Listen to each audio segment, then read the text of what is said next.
What's up, guys? This is Mr. Coles, and I thought today we would go on a tour of an art museum, but not a real art museum, of course. How about an art museum in the world of Minecraft? This is my art museum that I have made here, so let's take a look inside this art museum.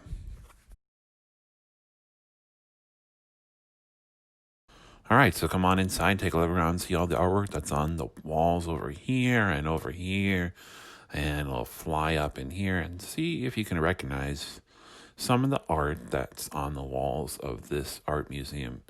All the artwork that you're seeing in here is done by artists that we talked about either this year or last year. And if we come over here, we see this painting that we talked about last time in our last art video. Zoom in, zoom out, zoom in, zoom out. That's the Georges Seurat's painting that we talked about, The Island of Le Grand Jatte.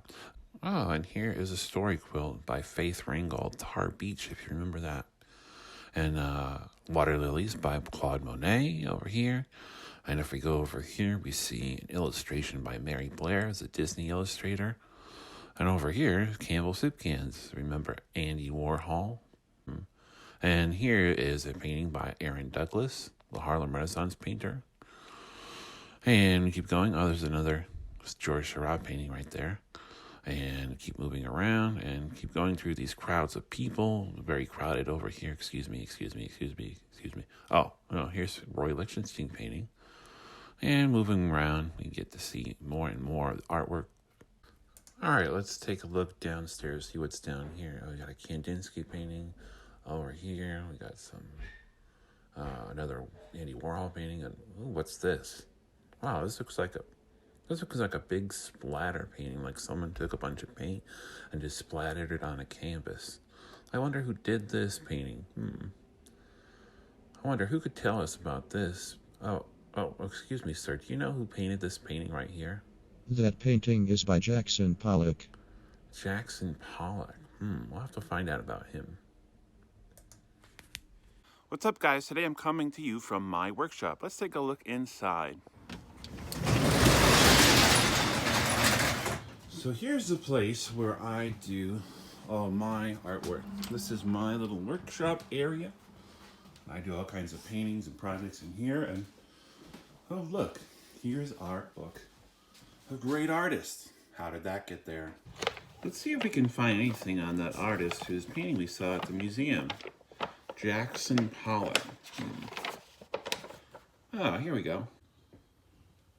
The American painter Jackson Pollock is known for his experimentation in painting techniques and his abstract style. Pollock wanted his paintings to be different from photography and tried painting what he called action painting, with his entire body involved in the motion. Pollock placed his canvas on the ground and then moved rapidly around the picture, throwing and spattering paint directly from the paint can onto the canvas. He also used a stick to fling paint from the can onto the emerging interwoven wild design. Sometimes he would add other surprise elements into his action paintings, like his own handprints or pieces of his own personal possessions.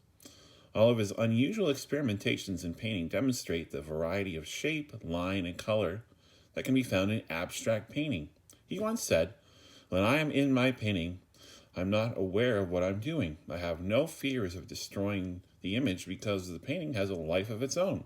Well, I can identify with Jackson Pollock because if you look on the floor of this workshop, it kind of looks like some of his artwork. Take a look. Look at that. Now, all those paint trips were done unintentionally while I was painting other things. But Jackson Pollock didn't do anything unintentionally in his abstract paintings. Everything he did it for a reason. Now, a lot of people didn't understand Jackson Pollock's art in his time. Some people don't even understand it today. They think, wow, why is this art if he can just flick paint on a canvas? Isn't that something that a kid can do? It looks like spaghetti. That's what they said about it. But why is this art important? A lot of it had to do with the fact that he was the first person to do it. He came up with an entirely new way of painting. And he taught us that you can express yourself, you can express your feelings, not just by pictures that you can identify, but through abstract designs too. And when he threw paint on a canvas, he was really expressing his feelings by doing that. When I am painting, I have a general notion as to what I am about.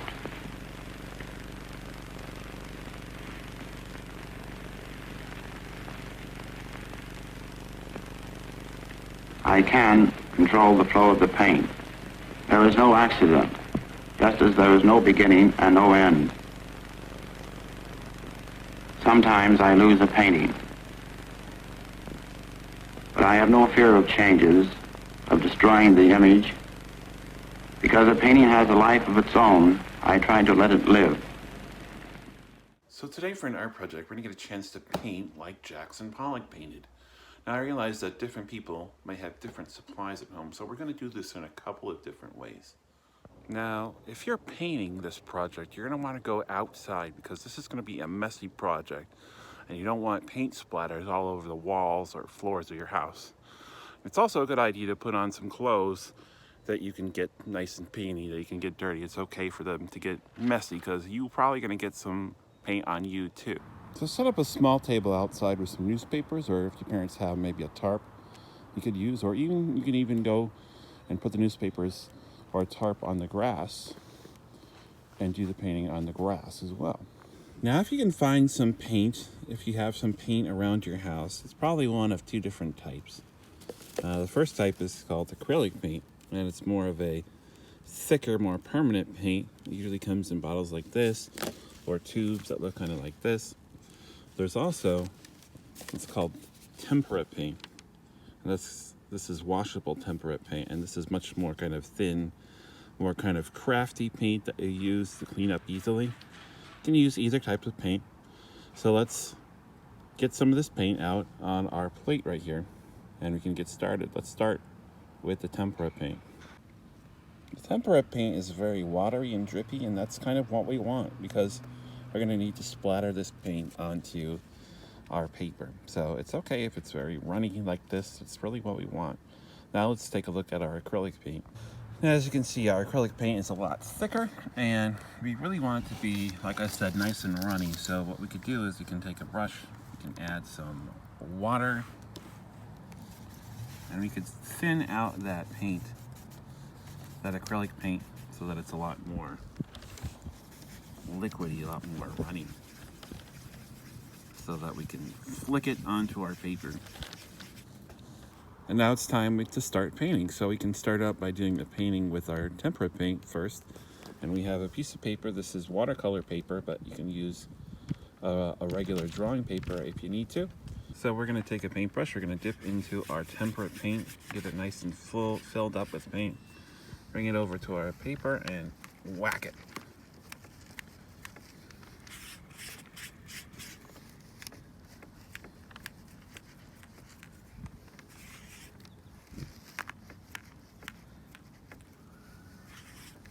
And the runnier the better. If you have a really nice liquid paint, it'll really help flick it onto the paper.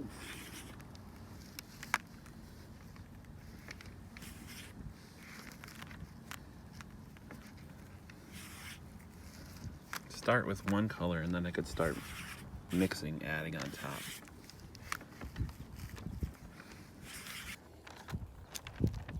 You can even use another paintbrush to help flick the paint on like this.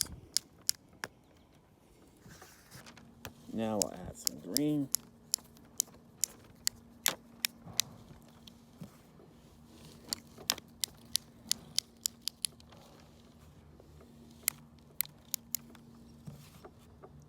And even if you just want to go over and drip like that without flicking, you can do that.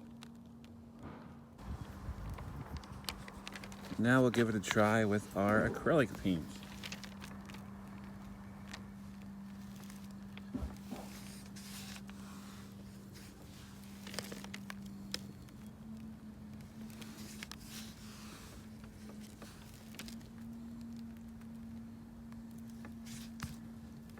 Once again, if you want to add more water, that'll help make it a lot more loose and free-flowing paint.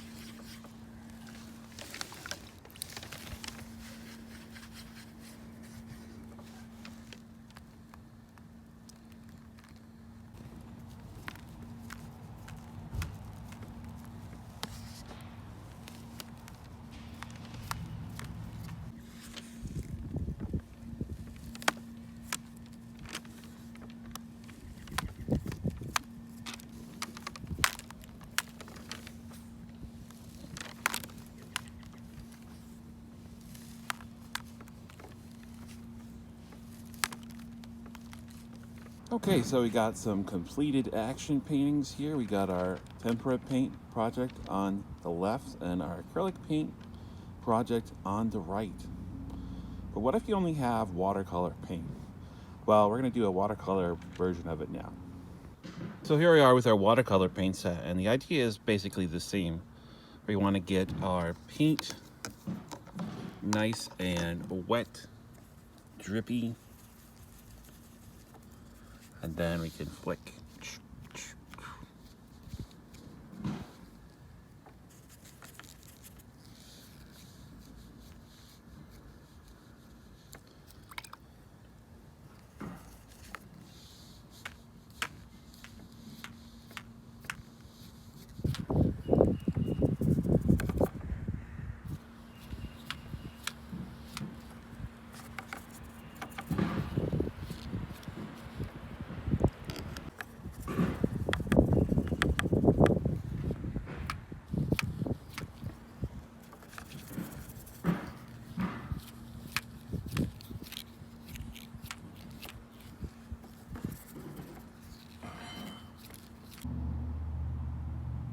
Okay, and now we have our watercolor version complete with our acrylic version and our tempera version. And these are very just quick demonstrations. You could do a lot more than I did.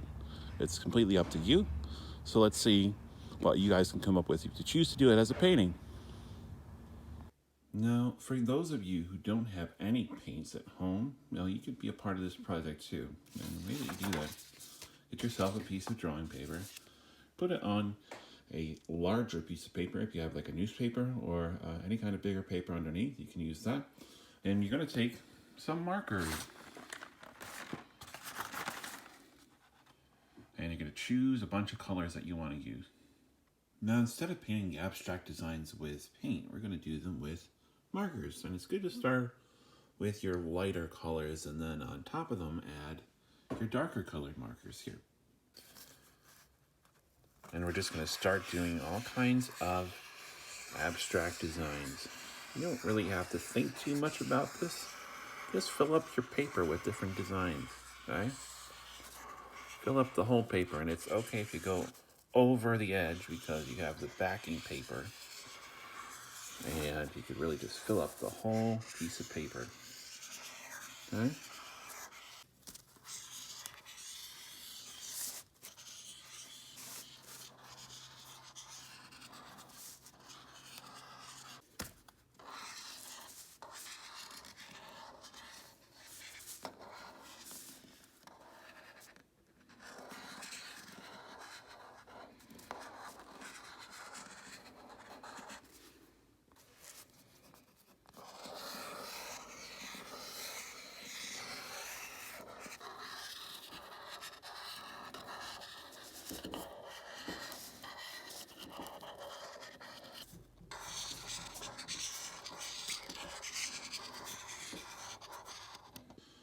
And we can achieve basically the same type of idea with our markers as we did with our paintings. And you can see what it looks like complete, okay?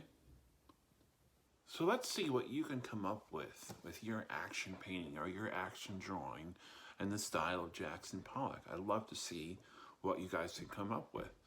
And until next time, I want to say have a great Easter. And I hope to see you again sometime soon. Bye now.